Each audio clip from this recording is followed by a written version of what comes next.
telling you guys, they are setting this up so much for a big Spanish showdown because they want those television ratings. That's what it's all about. And getting into college sports right now.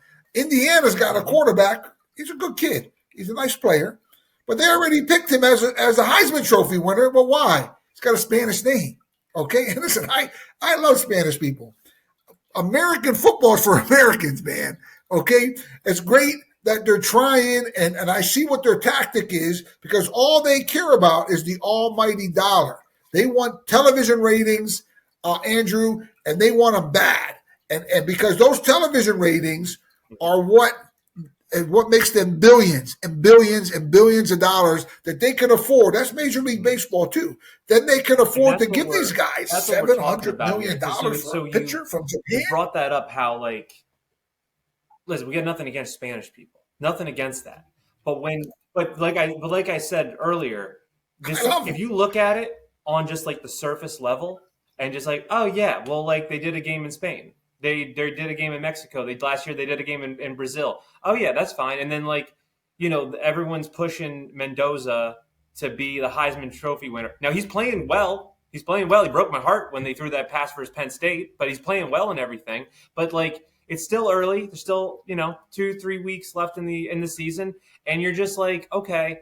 And then you start to look at all these different things start to add up, right? You have to look at it from like a second level perspective. You need to take a step back and say why. Well, from a level playing field, you got to look at it from a level playing field perspective. Yes, there you go. You understand? So that's what Andrew and I do. We look at this, and I'm so blessed to have Andrew because he goes, "Oh yeah, oh boy, yeah." And then he comes back with something. Oh yeah, but look, man, you, all of you. You need to really, really put your magnifying glasses on and take a good hard look at what's going on with your sons and your daughters. But man, if they're protecting that phone and they're sitting there and rather than watching the game, because listen, what the NCAA wants now and what these conferences want, even I believe they bought in hook and sinker, okay, because they're making statements. Oh, we're against it. No, well, stop it. Put an order in, sign a document. No gambling. No, we don't want any of our athletes in the conferences. We don't want none of this gambling. We're going to kick you out of the conference if you're gambling, right? They could do it, but they're not. But the reason why, Andrew, why they're not doing it, they want the television ratings, man. They want all these suckers, all these I'm going to call you suckers because that's what you are. You get these free bets, you get sucked in, or free cigarettes, right? Listen, break those cigarettes and throw them in the garbage. They want to give you a free bet. It's a sucker bet. Listen, throw it in the garbage because what they're feeding on you being a former athlete or you being into athletics, and it's called, dopamine. I was talking about my daughter. It's called what again, Andrew? Dopamine, right?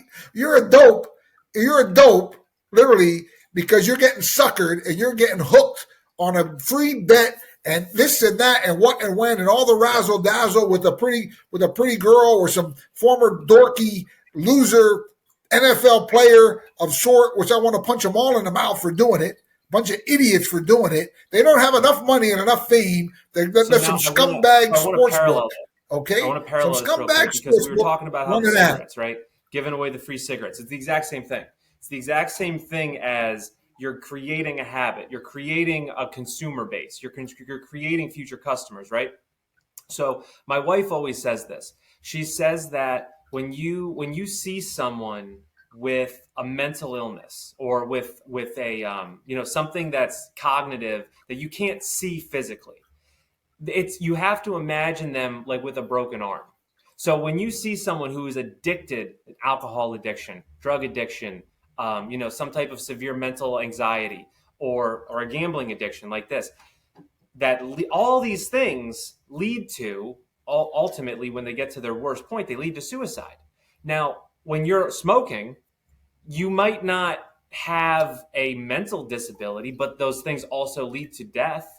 So all these things have the same outcome. It's death. It's an early death. So when you look at someone who is struggling with a gambling addiction, you have to look at them and say, okay, I'm not going to see anything physical that's wrong with them. Just like how you're saying, when they're sitting on the couch and they're going like this and not paying attention to the games and like paying attention, you get excited when someone makes a rebound in the third quarter.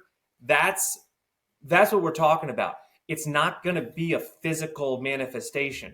It's a mental illness. So that's what these gambling things are going to. That's the end thing. It's suicide, and that's why 1-800-GAMBLER exists.